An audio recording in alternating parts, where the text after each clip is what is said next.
A Cadeia da Prece, Jesus mais perto de você. A profundidade da carta aos Hebreus, que até hoje não se chegou a uma conclusão se foi Paulo ou se foi Apolo que escreveu. Os teólogos brigam aí, e coisinha aqui, coisinha ali, né?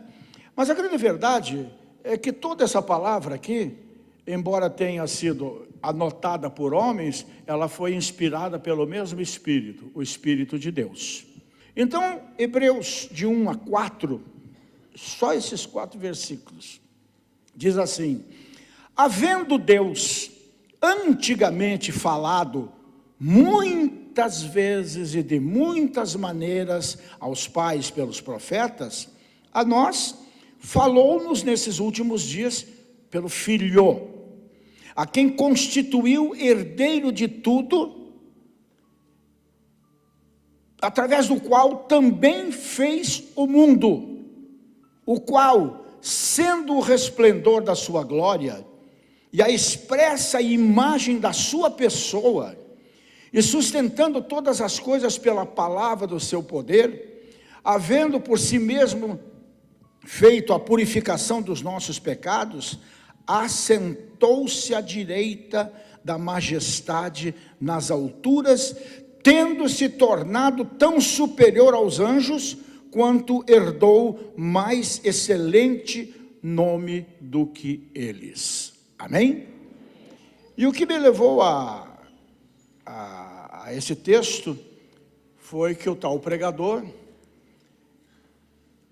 entre outras coisas, disse que lá no Éden, ou antes do Éden, melhor dizendo, né, Deus consultava Lúcifer, trocava ideias com Lúcifer, mas que Jesus era um anjo, que o nome dele, antes de ser Jesus, era Gabriel. Então a gente fica pensando, meu Deus do céu, que Bíblia essa gente está lendo? Onde é que vão buscar essas maluquices? E só esses 4 versículos aqui derrubam sem contestação todo esse tipo de retórica, de ideias marotas, de evangelhos que são anátemas, porque não são o evangelho de Cristo, não é? E a gente aprende, por meio desse texto sagrado, sobre a superioridade do Senhor Jesus Cristo. Hebreus é o livro que mais trata dessa questão, assim como Romanos é um livro altamente, profundamente teológico. Este aqui nos ensina que Cristo é superior a tudo e a todos, menos ao Pai, evidente. Cristo é superior aos profetas, Cristo é superior aos anjos, Cristo é superior a Moisés, Abraão, Isaac, Jacó. Cristo é o sumo sacerdote superior. Cada uma dessas afirmações que eu estou fazendo, eu deveria ler um versículo para vocês, que se nós fizéssemos, como eu gostaria, né, com certeza nós sairíamos daqui a 1 da manhã. Né? Cristo é o mediador de uma superior aliança. Cristo ofereceu um sacrifício superior, infinitamente superior àquele que, por exemplo, Salomão ofereceu na consagração do templo, onde, se eu não me engano, 32 mil animais foram abatidos e o seu sangue vertido no altar. O sangue de Cristo é superior. A expressão superior aqui empregada no versículo 4, né, significa mais forte, mais poderoso, maior, melhor, mais excelente. Jesus é tudo isso e mais um pouco. Nós temos que entender essa grandeza, porque essa grandeza, como diz Paulo, apesar de sermos um vaso fraco de barro, contém esse tesouro tremendo. Então nós temos que tomar cuidado, porque o Jesus mesmo disse que vinho novo em odre velho, o que vai acontecer? Vai romper, vai quebrar. Então nós precisamos manter um nível de vida espiritual. Sempre acentuo isso, Deus não quer o teu fanatismo, Deus quer o teu entendimento. Deus não quer o teu sacrifício, Deus quer a tua obediência. E os mandamentos de Deus não são pesados, só é pesado para quem está no pecado, como a lei só é pesada para quem está na corrupção. Mas para aqueles que estão na ordem, aqueles que estão dentro da lei, é proteção, é bênção na verdade. E a carta escrita aos Hebreus, ela é considerada por muitos como o quinto evangelho, embora também outros digam que o livro de Isaías também pode ser considerado um quinto evangelho, né? Chama inclusive o profeta Isaías de o profeta messiânico, mas não interessa, porque se os 4 evangelhos falam do que Cristo fez na terra, se os 4 evangelhos falam do que Cristo fez na terra, Hebreus fala do que Jesus está fazendo no céu. É muito maior. E essa carta enfatiza a superioridade de Cristo sobre todos os demais. Os profetas, os anjos, Moisés, Josué, Arão. Seu sacrifício foi melhor, foi completo, foi total, foi absoluto. E a aliança que ele estabeleceu em seu sangue é superior a qualquer, totalmente superior a qualquer tipo de aliança que alguém tenha feito algum dia. É uma aliança superior. E logo na entrada aqui, né, no introito de Hebreus, o autor ressalta a grandeza incomparável de Jesus. E só nesse pequeno texto aqui dá para pensar 7 pontos abrangentes que a gente pode aprender um pouquinho mais de Jesus e entender o porquê nós somos um povo especial, o porquê nós somos um povo que não pode se dobrar, baixar a cabeça. Eu não estou dizendo que a gente tem que ser orgulhoso, não é isso, vocês entenderam o que eu quero dizer. Mas nós não temos motivo. Essa semana andei folheando vários livros sobre o Apocalipse, os tempos finais, as ressurreições, né? Andei folheando bastante coisa, porque uma coisa chama a outra. 2 semanas atrás a gente falou um pouquinho, né, do caráter do corpo da ressurreição, e aí uma coisa puxa a outra, você atravessa a madrugada, né, fuçando o livro e consultando a palavra de Deus, né? E a gente fica empolgadíssimo com tudo aquilo que nos espera, gente.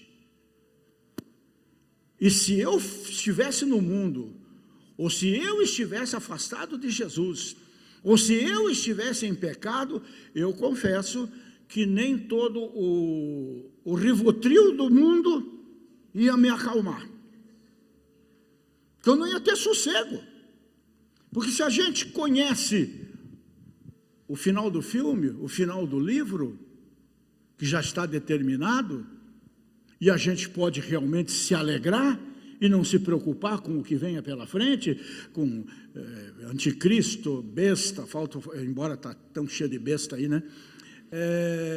A gente não tem que se preocupar com nada disso, mas se estiver longe de Jesus, longe da verdade, não tiver o seu nome inscrito no livro da vida, é para não dormir mais de preocupado, porque o que os espera, segundo o livro de Deus, não apenas segundo o Apocalipse, lá em Daniel, já começa a coisa lá, não é? É para tirar o sono de qualquer um. E este mundo só vive essa dimensão de vida extremamente ordinária e imoral, porque desconhece a verdade.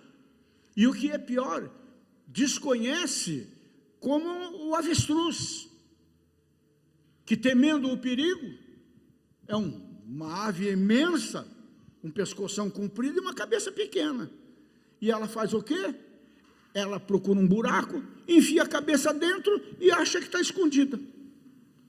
Esse é um mundo que não quer conhecer a verdade, que ama a mentira e que se refestela nessa mentira desculpa aí a expressão, como um porco no chiqueiro na lama. E é muito próprio. Pega um porquinho, um leitãozinho bonitinho, que o americano gosta de ter dentro de casa como se fosse um cachorrinho. No Brasil essa moda também já pegou faz tempo. Pega, bota uma fitinha vermelhinha no pescocinho dele. Mas que nem os cachorrinhos aí, bota sapatinho de lã no pezinho, um vestidinho, uma calcinha, ou uma camisa de um time, né? Qualquer coisa parecida para deixar bonitinho, mas deixe de ter atenção para ver onde você vai encontrá-lo. Zoom! Vai encontrá-lo no lugar dele, que é na lama. É bem próprio dele. Então isso explica a situação do mundo. E isso explica também que nós não podemos de maneira nenhuma correr o risco de voltar para a velha vida. E lamentavelmente é o que Pedro diz na sua epístola, na sua carta. Aquele que conhece a Jesus e volta para o mundo é como a porca lavada que volta ao espojadouro de lama. Está na Bíblia. Eu não estou inventando essa história. Está na Bíblia, né? Então, dos 7 aqui, vamos ver se a gente, correndo, a gente consegue chegar lá, né? Em primeiro lugar, a quem constituiu herdeiro de tudo. Jesus foi constituído por Deus como herdeiro de todas as coisas, constituiu herdeiro de todas as coisas. É claro que o autor aqui não está tratando do seu estado eterno junto com o Pai, pois teve glória plena antes que houvesse mundo. Jesus é o Cordeiro morto desde a fundação do mundo. No entanto, fala de uma herança que recebeu como resultado do seu sacrifício, uma palavrinha esquisita, né? Sacrifício vicário. Foi sacrificado no lugar de alguém. E em virtude do Filho ter se encarnado, se fez homem, morrido e ressuscitado para a redenção do seu povo, a ele são dadas como herança, segundo a palavra, todas as coisas. Agora, o mais bonito de tudo isso, e nós temos que pedir entendimento, nós temos, porque temos que ler Bíblia, é que a palavra de Deus também diz que nós somos co-herdeiros com Cristo Jesus. Co quer dizer os mesmos direitos. Deus em Cristo nos deu coisas tão sublimes, tão grandes, tão maravilhosas, que não cabe na nossa mente. Por isso nós temos que exercitar a nossa fé, porque só cabe na nossa fé. A fé que é dom de Deus, que é sobrenatural, que não adianta pedir, ela tem que ser estimulada, e só pode ser estimulada de uma maneira, meditando na palavra de Deus. Não é ouvindo o testemunho dos outros, aí você só vai ter fé para a cura divina. Mas nós temos que ter uma fé superior a essa, e assumir o nosso papel nessa terra, e assumir o nosso papel na nossa família, como eu insisto muito com vocês. A sua descendência, a sua posteridade depende de você hoje. E Deus fala através da sua boca, meu irmão. Por isso que ele disse, Rogério, tenha cuidado com o que você fala, porque dentro da tua boca tem vida e morte. Dentro da tua boca tem bênção e tem maldição. Veja bem o que você fala.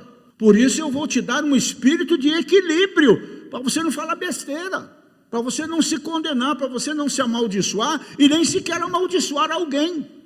Então, cuidado, boquinha, com o que fala. Não é assim que as crianças cantam? Cuidado, bocão, com o que... Por aí. Como é que é o livro da Joyce Meyer? Eu e a minha boca grande, né? Só ela, né? Terceiro lugar, Jesus é o resplendor da glória de Deus. Lá no monte, Moisés se apresentou a Deus, ficou na fenda, senão ele seria destruído, né, por aquele poder. Mas mesmo assim, quando ele saiu de lá, teve que botar um véu sobre a cabeça, porque o rosto dele brilhava. Jesus, no Monte da Transfiguração, também transfigurou-se diante dos 3 discípulos que ficaram assombrados. Essa é a glória de Deus. Ele que é o resplendor da glória. E a glória não é um atributo de Deus, mas é a somatória de todos os atributos de Deus. Eu gosto de acrescentar um, pelo menos eu me autoexplico na minha fé. Deus tem todo o poder, Deus tem condição de estar em todos os lugares, Deus sabe, é onisciente, sabe de todas as coisas, mas Deus também é autoexistente.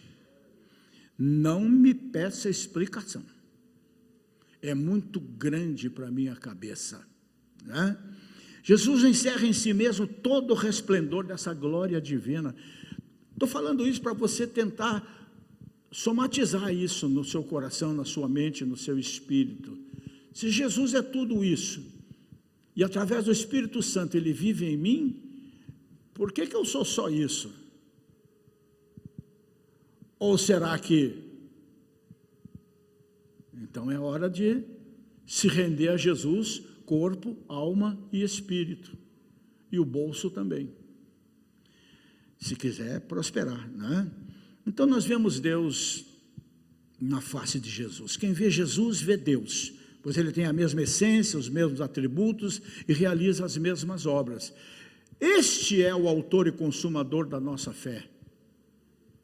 Não seguimos pessoas, não seguimos gurus, entidades, deuses, isso, aquilo ou aquele outro. Estava vendo um documentário sobre os jesuítas tentando evangelizar os tupi-guaranis. Difícil demais incutir na mente deles, cujos deuses eram o mato, a terra, a árvore, isso, aquilo, aquele outro, até o peixe e tudo mais. Difícil colocar na cabeça deles que um Deus poderoso deixou seu filho morrer estraçalhado na cruz. Se não tiver entendimento, não vai conseguir captar que isso não foi uma fraqueza. Esse foi o grande poder do amor de Deus pela humanidade, para que ela não tivesse que beber do cálice da ira, que ela não teria condição de beber, por causa do seu próprio pecado, que tinha que ser pago, quitado, e então seu filho veio. Jesus, no verso 3, o qual, sendo o resplendor da sua glória, e a expressa imagem da sua pessoa. Aqui nós temos Jesus como a expressão exata do ser de Deus. Deus é espírito, portanto, não podemos contemplá-lo. Às vezes as pessoas ficam confusas quando eu digo isso, né? Você não pode me ver. Um dia nós veremos, assim como veremos o Senhor face a face. Mas hoje você só pode ver meu corpo. Mas eu não sou corpo, eu estou no corpo, e é esse ser que está no corpo, que é a minha verdadeira essência, que precisa ser alimentado, e não é com arroz, feijão e macarrão, é com pão e com água, é com a palavra de Deus, amém? Deus é espírito, portanto, a gente não tem condição de contemplá-lo com esses olhos humanos. Deus é tão santo e glorioso, como a gente vê lá em Isaías, que até os serafins cobrem o rosto diante da sua majestade. Jesus, no entanto, sendo Deus, se fez carne, habitou entre nós, cheio de graça e verdade, e vimos a sua glória, como está escrito, como do unigênito do Pai. Então, se quisermos saber como é Deus, temos que olhar para Jesus. Se quisermos saber quão bonito, quão amoroso, quão santo é Deus, devemos olhar para Jesus. Ele mesmo disse aos seus discípulos: ô Felipe, estou tanto tempo com vocês, vocês ainda não sabem quem eu sou? Como se quer dizer, mostra-nos o Pai? Quem vê a mim vê o Pai, pois eu e o Pai somos um. Então Jesus é aquilo que teologicamente o pessoal gosta de falar, é a exegese de Deus, né? É o que nós vemos de Deus na verdade. Em quinto lugar, Jesus é o sustentador do universo. Tem uma figura lendária, né, de um homem forte, Atlas, segurando o universo. Conversa. Isso é mitologia grega, não é? A verdade é que quem sustenta o universo é o Senhor Jesus, sustentando todas as coisas pela palavra do seu poder. Se essa palavra pode sustentar todas as coisas, puxa, será que não pode sustentar a mim? Será que não pode sustentar a minha casa? Então nós temos que rever nossos conceitos, muito religiosos, por sinal, com relação a Jesus, com relação à Bíblia, com relação à igreja, e nos aprofundarmos mais nesse conhecimento, porque as coisas estão acontecendo, o Apocalipse está se desenvolvendo debaixo do nosso nariz, e as pessoas não estão vendo. Volto a insistir com vocês, pelo menos um dia, como eu vi hoje de novo. Dá uma olhadinha no Datena lá, aí por perto de 6 da tarde, para vocês verem o que está acontecendo. Porque as pessoas não estão sabendo. Se fala de alguém dessa droga nova K9, ninguém está sabendo disso aí. Então a gente tem que buscar informações. O mundo está desmoronando diante dos nossos olhos. O tempo está se acabando mesmo. E embora vão celebrar agora o Dia da Terra aí, né? Estão falando em salvar o mundo, é tarde demais. É tarde demais. Planeta Terra não tem mais conserto. Não tem porque não tem. Pô, pastor, mas isso é mensagem de terror? Não, é mensagem de esperança. Porque quando essa porcaria toda aqui acabar, começa novos céus e nova terra, Nova Jerusalém, a cidade santa para nós. É nessa esperança que a gente vive, e não é uma esperança vazia. É Deus que corrobora essas promessas através da sua palavra, que avaliza, não é?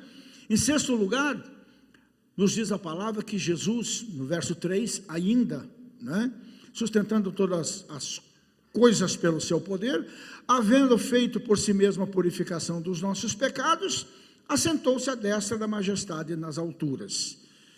Jesus é o sumo sacerdote que fez a purificação dos pecados. O sacerdote entrava no Santo dos Santos, amarrado com uma corda na cintura, porque se ele morresse lá dentro ninguém podia entrar, então puxava o cadáver para fora, e ele levava o sangue da expiação. Jesus se tornou o sacerdote perfeito, e o sangue que ele levou foi o seu próprio sangue para a nossa redenção, para a nossa remissão, para a nossa libertação. Sendo perfeito, ofereceu um sacrifício perfeito, o seu próprio sangue, para nos purificar do pecado. Os animais mortos foram varridos do altar, porque Jesus ofereceu um único e completo sacrifício para nos salvar, nos purificar, nos santificar, nos abrir os caminhos para o céu. E finalmente, em sétimo lugar, Jesus é o Rei que foi exaltado por Deus. Assentou-se à direita da majestade nas alturas. Ou seja, Jesus é o profeta por quem Deus encerrou a sua revelação. Ponto. É o sumo sacerdote que ofereceu-se a si mesmo como sacrifício perfeito. Não levou um sacrifício, foi o sacrifício. É o Rei glorioso que está sentado à mão direita de Deus, de onde governa a sua igreja, governa as nações e o próprio universo, e de onde vai voltar muito breve. Eu acredito nisso de todo o meu coração, gloriosamente, para buscar a sua igreja. Acredito nisso de toda a minha alma, e esse dia está muito mais próximo do que a gente possa supor. Não estou marcando a volta de Jesus, não estou dizendo que vai ser amanhã, mas olhando para as Escrituras e olhando para tudo que tem aí, não tem mais do que 30 anos, que Jesus volta a buscar a sua igreja, que vai ser a primeira ressurreição.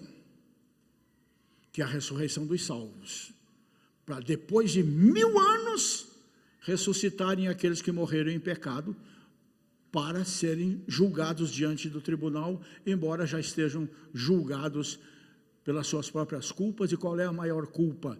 É não reconhecer Jesus como Deus, como Senhor, como Salvador, o seu sacrifício como sacrifício vicário, não é? Então, gente, nós servimos a um Deus pleno,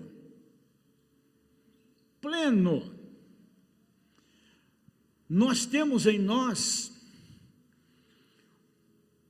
um poder que, por entendimento humano, é inimaginável. Há um poder na sua vida que, se exercitado, te dá condição de levantar um defunto, te dá condição de expulsar quantos demônios forem necessários, te dá condição de colocar as mãos sobre alguém e levantá-lo de uma cama onde estava morrendo com câncer. Esse poder é latente, esse poder está em nós. Esse poder é tão grande que o diabo de maneira nenhuma deveria exercer qualquer tipo de influência sobre as nossas vidas.